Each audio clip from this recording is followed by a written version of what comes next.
Chapter 12, The Jesus Ministry. The story most people know of Jesus is told in the New Testament. The New Testament, like much of the Old Testament, is in many places a greatly altered version of the original accounts on which it is based. In addition, probably less than 5% of all that Jesus and his original followers taught is found in the Bible. Many of the changes and deletions to the New Testament were made by special church councils. The editing process began as early as 325 AD, during the First Council of Nicaea, and continued well into the 12th century. For example, the Second Synod Church Council of Constantinople in 553 AD deleted from the Bible Jesus' references to reincarnation, an important concept to Jesus and his early followers. Later, the Lateran councils of the 12th century added a tenet to the Bible that was never taught by Jesus, the concept of the Holy Trinity. The Christian Church did not limit itself to changing a few ideas, it also rejected entire books. The Church destroyed many documents and records which contradicted the radical changes that were made to Christian doctrine by these councils. Fortunately, the original writings which survived the editing process still offer valuable clues and insights into the life of Jesus. Many writings rejected by the church councils found their way into the book known as the Apocrypha, hidden writings. The Apocrypha consists of writings which were adjudged to be dubious origin or quality by the church. Some of the material was rightfully rejected. Other apocryphal works, however, were omitted simply because they contradicted the official church version of Jesus' life on several crucial details. These are details which, if carefully researched, would offer a somewhat different outlook on the life of Jesus from the one presented in the Authorized Bible. According to the Apocrypha, the story of Jesus begins with his maternal grandparents, Joachim and Anna. Joachim was said to be a priest of the Hebrew temple. Joachim and Anna were happily married except for one problem. They had not been able to produce any children. This was a source of considerable embarrassment to them. Bearing children, especially sons, was quite important in that era. One day, Joachim was standing alone in the fields when an angel appeared. The angel was descended as giving off a tremendous amount of light and striking fear into Joachim by its appearance. The angel calmed Joachim and told him not to be ashamed any longer, because an angel would cause Anna to become pregnant. The only stipulation for this honour was that Joachim and his wife must surrender their child to be raised by the priest and angels at a temple in Jerusalem. Everything went according to plan. At the age of 3, Joachim and Anna's little girl Mary was taken to the temple and left there. Mary was a beautiful child who remained devoted to the priests and angels for about the next 11 years. When Mary and her peers in the temple became 12 or 14 years of age, two different ages are given by the two different sources, it was time for them to go back out into the world and get married. Mary was not free to pick her own husband, however. Her mentors chose one for her. The mate picked for Mary was a very old man by the name of Joseph. Joseph did not agree at first to the marriage because he was quite old and had already had children of his own. After efforts were made to change his mind, Joseph consented to the match and went to his home in Bethlehem to prepare his house for his new wife. Mary went to the home of her parents, Joachim and Anna, in Galilee to make herself ready. While Mary was in Galilee, an angel named Gabriel appeared before her, announcing that she would give birth to the Messiah. Mary was confused. She said, "How can that be? For seeing according to my vow of chastity, I have never had sexual contact with any man. How can I bear a child without the addition of a man's seed?" To this the angel replied and said, "Think not, Mary, that you will conceive in the ordinary way. For without sleeping with a man, while a virgin, you will conceive, and while a virgin, you will give milk from your breast. For the Holy Ghost will come upon you, and the power of the Most High will overshadow you, without any of the hearts of lust. So that to which you will give birth will be only holy, because it only is conceived without sin, and being born shall be called the Son of God. Then Mary, stretching forth her hands, and lifting her eyes to heaven, said, Take notice of the handmaid of the Lord, let it be done to me what you have said. Several researchers believe that stories of virgin births may be based upon instances of artificial insemination. Virgin birth means only that the woman did not become impregnated by a man, but was caused instead to bear a child through the action of an angel. If we consider that many New Testament angels, in quotation marks, are custodians, artificial insemination becomes a distinct possibility. The above conversation between Mary and her angel expresses a strong moral and spiritual belief connected to the act of conception. Impregnation by an angel was deemed holy and desirable, but conception by human means was often considered sin. To someone engaging in artificial insemination, there would be a practical reason for creating such a distinction. Artificial insemination helps guarantee control over the physical characteristics of a future baby, something that cannot be assured in random human mating. By artificially inseminating 2 or more generations in a row, the purity of the final product is greatly increased. This is practiced today by animal breeders, who closely control the insemination and breeding of livestock from generation to generation, in order to bring forth bigger, better and purer animals. In this respect, it is significant that the human offspring of alleged virgin births were often described as physically unflawed and unusually beautiful in appearance. While some of this flattery was no doubt due to the tendency of followers to view their religious leaders in the best possible light, the stories of angel-induced pregnancies over consecutive generations, such as the tale surrounding Jesus, would strongly suggest a breeding effort. This discussion is not meant to cast disrespect on the personality of Jesus by suggesting that his body was bred like a cow, but that is the picture which emerges. The disdain to priests by biblical angels for the human method of conception was apparently based upon mere practical concerns to ensure good breeding. Oh my goodness, it's going on now. The disdain expressed to priests by biblical angels for the human method of conception was apparently based upon mere practical concerns. Oh, don't get me started.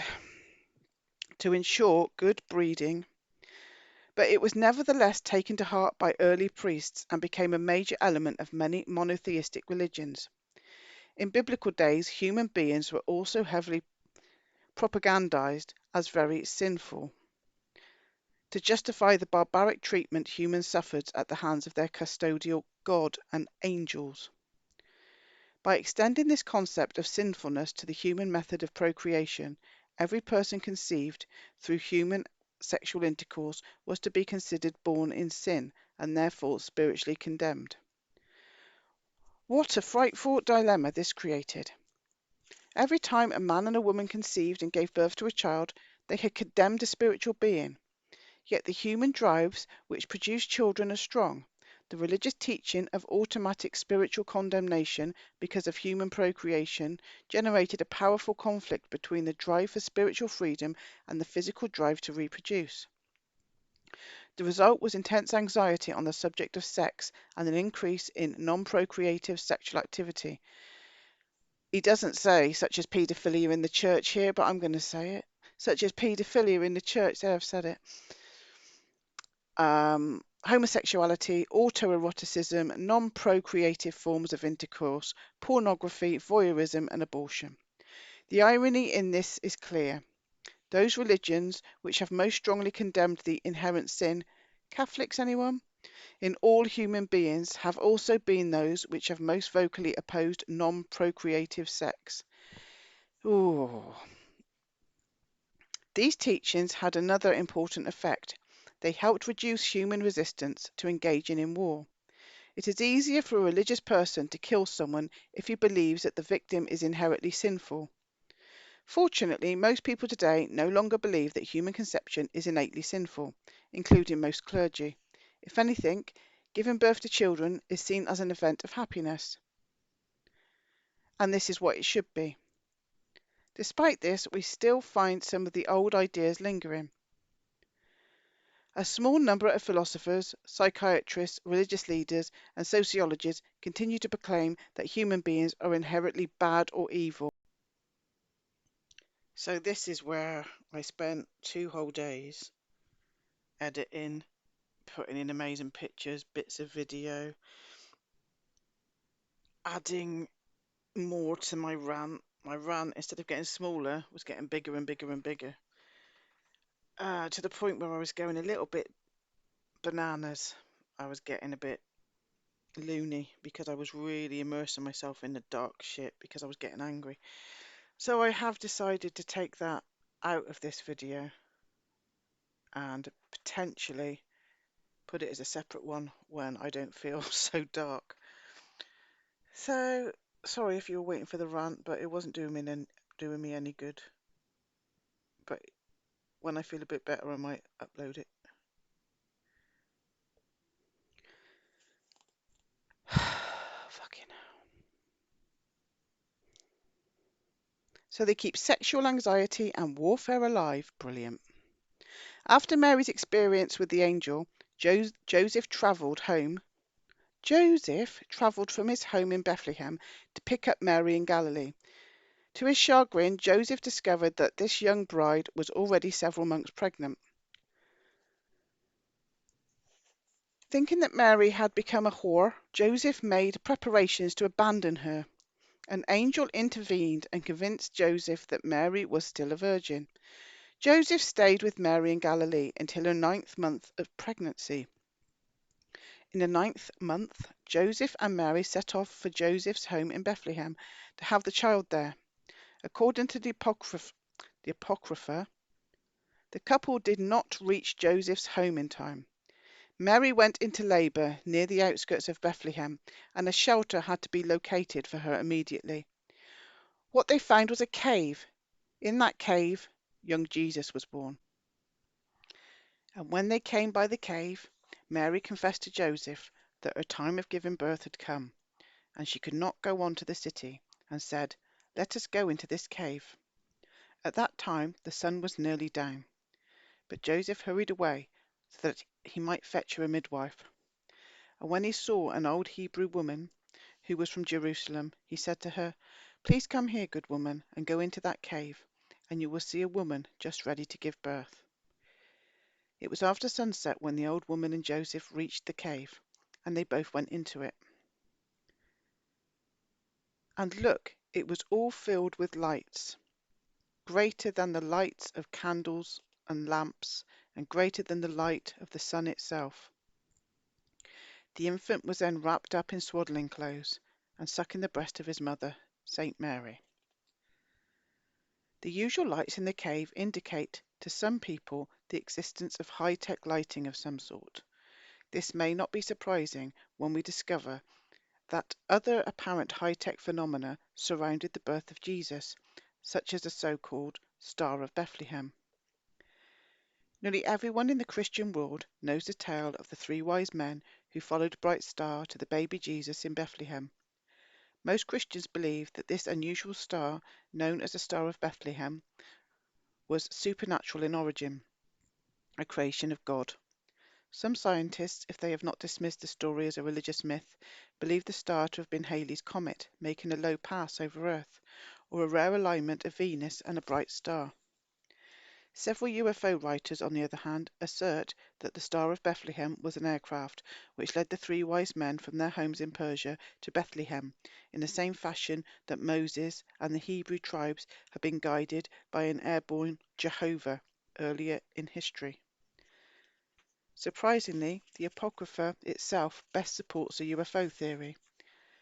An apocryphal book quotes one of the 3 wise men. We saw an extraordinarily large star shining among the stars of heaven, and so outshined all the other stars that they became not visible. That was from the Proto-Evangelion, chapter 15, verse 7, from the Apocrypha. That rules out Halley's comet, which has never been so bright.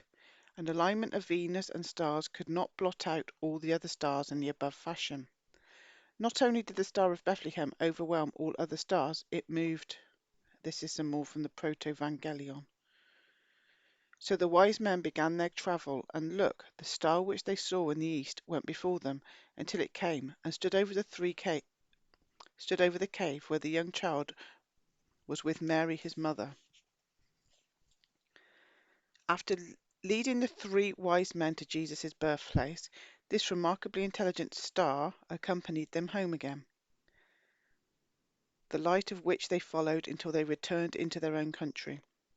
The preceding passages offer additional evidence of custodial involvement in the breeding and birth of Jesus. Who, then, were the 3 wise men? They are generally said to have been mystics and astrologers. Clearly, they were indoctrinated in the Brotherhood Messiah prophecies, else they would not have made the journey. Significantly, they hailed from Persia, a stronghold of Zoroastrianism and Arianism at the time. Many Christians believe that Jesus was born in an animal stall inside of Bethlehem city.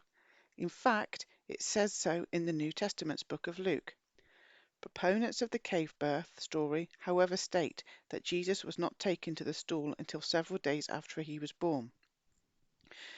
Mary had reportedly hidden Jesus there because of a threat to his life from King Herod, a local monarch who was alarmed by the Hebrew Messiah prophecies.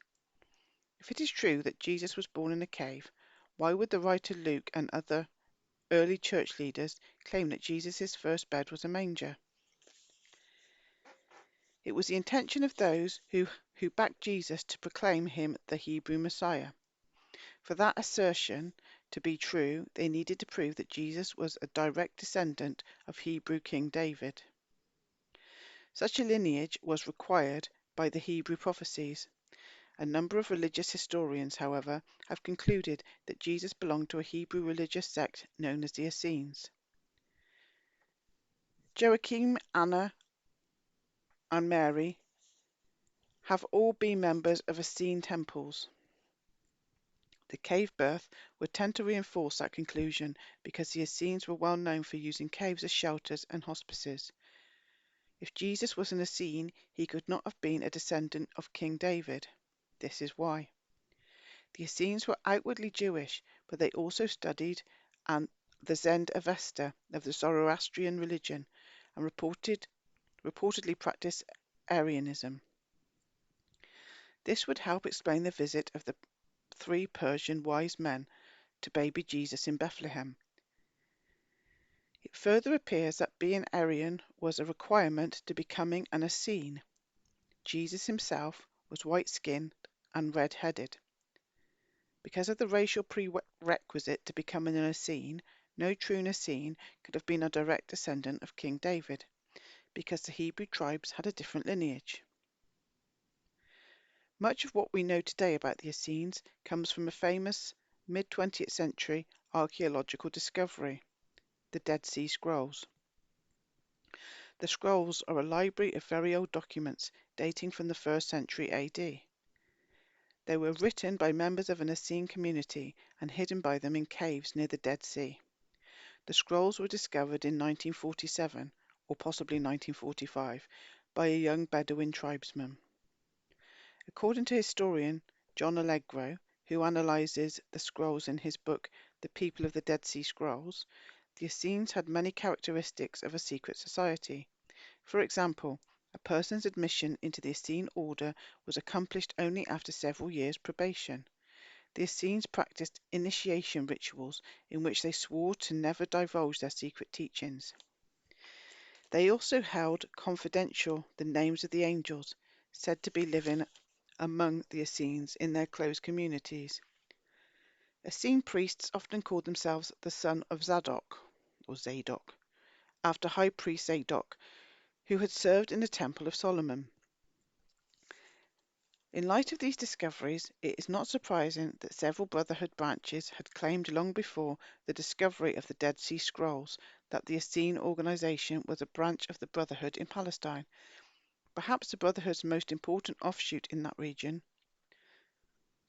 Albert Mackey's History of Freemasonry, published in 1898, confirms this by reporting that the Essenes had a system of degrees and used a symbolic apron. There is much evidence that Jesus remained an Essene throughout his adult life. Historian Will Durant, writing in his work Caesar and Christ, The Story of Civilization, Part 3, points out that the Essenes were the only sect with a Jewish tradition that did not oppose Jesus' early attempts at religious innovation. Of the three major Hebrew sects existing in Palestine at the time, Jesus condemned only the Pharisees and the Sadducees for their vices and hypocrisy, not the Essenes. The Essenes and Christians shared many traits in common. They held similar beliefs about living in the last days, shared common meals, owned property communally, engaged in ritual baths and baptisms, and had some organizational points in common. Remarkable similarities between several Dead Sea Scroll doctrines and New Testament writings have also been noted. Historians point to Jesus' close personal friendship to John the Baptist. Many baptismal and ascetic self-denial practices of the Essenes were shared by John.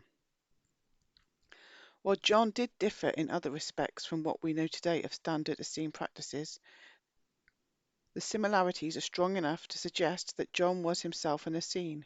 Finally, we have the active presence of angels reportedly guiding both the Essenes and Jesus' ministry.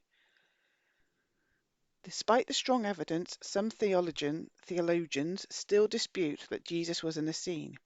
Their objections are based primarily on the fact that many of Jesus' teachings contradicted Essene ways. There was a good reason for that contradiction. Jesus, though an Essene, had come into contact with the Indian Maverick movement and as a result had become a rebellious maverick himself. He tried to forge ahead with a religious philosophy which was often at odds with his Essene sponsors, and he would suffer for it. Most New Testament information about Jesus' life covers only the 3 years immediately prior to his crucifixion. Those were the years of Jesus' public ministry.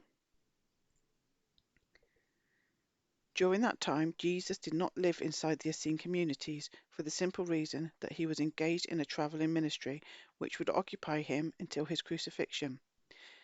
Every Essene was given or created for himself a calling or life's goal to pursue. Jesus pursued his as a teacher on the road. In both the New Testament and Apocrypha, the life of Jesus seems to be fairly well covered up until about the age 5 or 6. Then abruptly there is a complete void of information about where Jesus went or what he did. We find in the New Testament one episode of Jesus appearing before Hebrew scholars at the age of 12, followed by an 18-year silence in which Jesus' activities are unaccounted for. Suddenly, at about the age of 30, Jesus re-emerged and launched his short and tumultuous religious career. Where had Jesus gone, and what had he done during the unknown years? Most Christians believe that Jesus spent his teens and young adulthood working for his father as a carpenter. No doubt Jesus did occasionally visit his father and learn carpentry on those visits. Many historians, however, feel that there was much more happening in Jesus' life, and they have tried to discover what else Jesus might have done during those critical years when his thoughts, personality, and motives were developing. As it turns out, Jesus was being intensively trained for his future religious role. It was common for Essene boys to enter an Essene monastery at about the age of 5 to begin their educations. This will account for Jesus' sudden disappearance from history at that age. Some researchers believe that Jews were brought up and educated in the Essene community above Haifa by the Mediterranean Sea. He apparently remained there until his teens. At the age of 12, he made a trip to Jerusalem in preparation for his bar mitzvah the following year. It was during that trip that Jesus had the debate with Hebrew scholars. Jesus then vanished from history again. Nowhere. Now, where did he go? Several years ago, I happened to see an intriguing film documentary by Richard Bach entitled The Lost Years. This film regularly shows up on local American television stations around Christmas and Easter. It is well worth watching. The film suggests that Jesus journeyed to Asia, where he spent his teens and early adulthood studying the religions practiced there. One source from which the filmmaker drew this remarkable conclusion was the legend of Issa, or Issa, a very old Buddhist document purportedly discovered in the Himi monastery of India by Russian traveller Nicholas Notovich in 1887. Notovich published his translation of the Buddhist legend in 1890 in his book The Unknown Life of Jesus. According to the Buddhist legend uncovered by Notovich, a remarkable young man named Issa had departed for Asia at the age of 13. Issa studied under several religious masters of the East, did some preaching of his own, and returned to Palestine 16 years later at the age of 29. The significant parallels between the lives of Issa and Jesus have led to the conclusion that Issa was in fact Jesus. If true, such a journey would certainly be omitted from the Bible, because it contradicts the idea that Jesus had achieved spiritual enlightenment solely by divine inspiration. If Jesus was an Essene and he travelled to Asia under Essene sponsorship, and if the Essenes indeed followed an Aryan tradition, he would expect Jesus to be sent to study under the Aryan Brahmins of the Indian subcontinent. According to the legend of Issa, that is precisely what happened. In his 14th year, young Issa, the beloved one, came this side of the Sindh, a province in western Pakistan, and settled among the Aryans. Upon Jesus' arrival, the white priests of Brahma welcomed him joyfully, and taught him, among other things, to read and understand the Vedas, and to teach and expound sacred Hindu scriptures. This joyful reception quickly turned sour, however, because Jesus insisted upon associating with the lower castes. This led to friction between the young headstrong Jesus and his Brahmin hosts, according to the legend. But the Brahmins and the Kshatriyas, unbelievable, members of the military caste, told him that they were forbidden by the great Brahma, Hindu god, to come near to those who were created from his belly and his feet, the mythical origin of the lower castes. That the Vaisas, member of the merchant and agricultural caste, might only hear the recital of the Vedas, and this only on the festival days, and that the Sudras, one of the lower castes, were not only forbidden to attend the readings of the Vedas, but even to look on them, for they were condemned to perpetual servitude as slaves of the Brahmins, the Kshatriyas, and even the Vaisas. But Issa, disregarding their word, remained with the Sudras, preaching against the Brahmins and the Kshatriyas. He declaimed strongly against man's arrogating to himself the authority to deprive his fellow beings of their human and spiritual rights. Verily, he said, God has made no difference between his children, who are all alike dear to him. Issa denied the divine inspiration of the Vedas and the Puranas, a class of sacred writings. The white priests and warriors were so angered that they sent servants to murder Jesus. Warned of the danger, Jesus fled the holy city of Juggernaut by night and escaped into Buddhist country. There he learned the Pali language and studied sacred Buddhist writings, sutras. After 6 years, Jesus could perfectly expound the sacred Buddhist scrolls. The Issa legend has some remarkable implications. It portrays Jesus as a sincere religious reformer who found himself turning against the custodial Aryan traditions in which he had been raised. His sympathies went instead to the maverick Buddhists. The Buddhist influence in Jesus' teachings are evident in the Bible, as in Jesus' Sermon on the Mount, which contains a philosophy strikingly similar to the Buddhism of his day. After 15 or so years in and about Asia, Jesus travelled back to Palestine via Persia, Greece and Egypt. According to one tradition, Jesus was initiated into the higher ranks of the Brotherhood in the Egyptian city of Heliopolis. After completing that initiation, Jesus returned to Palestine, now a man of 29 or 30. Immediately upon his return, Jesus embarked on his public ministry. The rift between Jesus and his Aryan hosts in India did not at first seem to adversely affect Jesus' relationship to the Essene order. It did not take long, however, for trouble to erupt. Jesus did not share the asceticism of his Essene brothers and downplayed the importance of ritualism for achieving spiritual salvation. Jesus was surrounded by Essene sponsors who strongly believed in the coming of a Messiah, and they were determined to have their investment. Jesus proclaimed that new Messiah. Jesus forbade them to do so. According to historian Rant, Jesus repudiated all claim to Davidic descent and for a long time forbade the disciples to call him the Messiah. Most historians attribute those actions to the political climate of the time. Palestine was under Roman occupation, and the Romans took a dim view of the Hebrew prophecies because of their political overtones. Jesus did not wish to run afoul of the Romans, or so thinking goes. There is, however, a much better reason why Jesus did not want to be proclaimed the Hebrew Messiah. He knew that the proclamation was untrue, and he was being honest about it. Jesus wanted to bring to Palestine a genuine spiritual science of the type the Mavericks were still attempting in India. Jesus therefore became a rebel inside of the very Brotherhood organization backing him. Jesus' greatest mistake was believing that he could use the channels of the corrupted Brotherhood network to spread a maverick religion, even if he had many close friends and loved ones in the Essene order.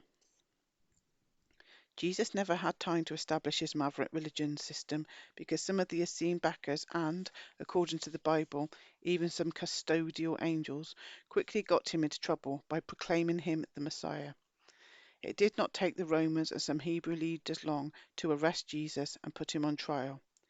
The Hebrews objected to his unorthodox religious ideas, and the Romans his alleged political pretensions. A mere 3 years after beginning his ministry, Jesus was reportedly nailed to a cross, although there is evidence that Jesus did not die on the cross but survived to live out the rest of his life in seclusion. The crucifixion ended his public ministry and paved the way for his name to be used to implant the very Judgment Day philosophies he had opposed. That is a footnote. A set of documents dating from around 400 AD, the Nag Hammadi scrolls, were discovered in Egypt in 1945. The scrolls are hand-inscribed copies of earlier original manuscripts. Many or all of those originals were written no later than 150 AD, i.e. before the standard New Testament Gospels were penned. Some scholars believe many of the Nag Hammadi scrolls to be as authentic and less altered than the accepted Gospels of the New Testament. According to the Nag Hammadi, Jesus was not nailed to the cross, but another man, Simon, had been cleverly substituted to suffer Jesus' fate. Whatever the truth of this might be, what is important to us is simply that the crucifixion signalled the end of Jesus' public ministry. Jesus' problems cannot be blamed on his backers alone, however. Certainly Jesus' own errors contributed to his downfall. Despite his maverick leanings, Jesus was unable to entirely undo within himself a lifetime of indoctrination as an Essene. There is good biblical and apocryphal evidence that Jesus tried to mix custodial dogma with maverick tenets. This will cause any honest attempt at spiritual reform to fail. The Bible also indicates that Jesus taught some of his lessons through a system of mysteries. Jesus' only hope had been to break completely with the Essene order and its methods, but it is easy to understand why he had not done so. His life, family and friends were too much part of that organization. Although Jesus had a large enough following to invite attention, he did not preach long enough to enter the history books of his own time. His fame grew after the crucifixion, when his disciples travelled far and wide. to establish their new apocalyptic sect. With the continued help of their custodial angels, Christian missionaries made Jesus a household name and created a powerful new faction that would further divide human beings into battling groups. The successful effort to make Jesus the figurehead of a new Judgment Day religion brought about the most famous apocalyptic writing in the Western world, the Revelation of St. John. This work, which is also known as Book of Revelation or Apocalypse, is the last book of the New Testament. It leaves Christians with the same type of dire prophecy that the Hebrews had been left with at the end of the Old Testament. The coming of a great global catastrophe followed by a day of judgment. The book of Revelation is well worth taking a closer look at. And that's in the next chapter, if I don't go off rambling for 25 hours again, which is chapter 13, and it's called Apocalypse of John.